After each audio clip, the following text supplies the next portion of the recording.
So we're at the Desert Research Institute in front of the Ice Core Lab. It's the only lab like it in the world. And we today are analyzing an ice core from the South Pole. The ice we're analyzing right now is about 18,000 years old.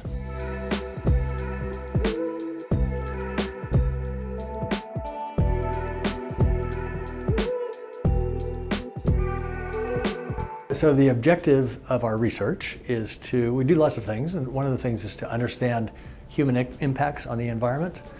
So that's things like lead pollution going back as far as the Romans or the Greeks, and what the pollution that they created that blew up to the Arctic. Right now we're working on pollution in the Antarctic from early Andean cultures, way back about 900, 800 years ago, and then also during the Spanish colonial period and then up to the modern period.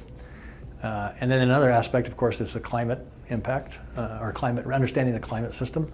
And the overall idea there is that the climate, if we better understand the climate system, then we can design better models, and those models can result in better policies. That's the whole objective in the end.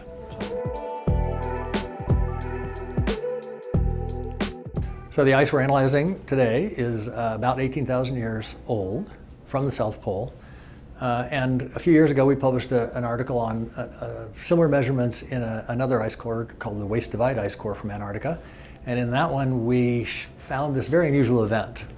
It's a 192-year-long series of volcanic eruptions. Using the geochemistry of the little volcanic ash particles, we can identify sometimes, and in this case we were able to, what volcano it came from. And so we know that it came from Mount Takahi in West Antarctica, a massive volcano with a 10-kilometer diameter caldera that is a big lava lake, and you can imagine if that thing filled with lava, then it would degas for a long, long time. And anyway, 192 years. Imagine if you had a 192-year series of eruptions in Iceland today. So anyway, it's a very unusual event.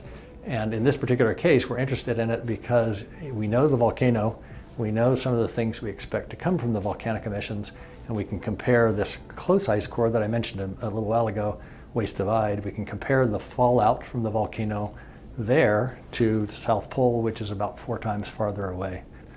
Volcanic emissions are extremely important for the atmospheric chemistry, the surface of the chemistry, or the chemistry of the surface of the Earth, and so forth. It turns out that we tend to think of volcanic eruptions, these big explosions that change the Earth for a little while.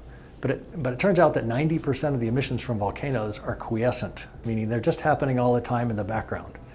So up to this point in time, no one can reconstruct quiescent volcanism in the past. There's no mechanism.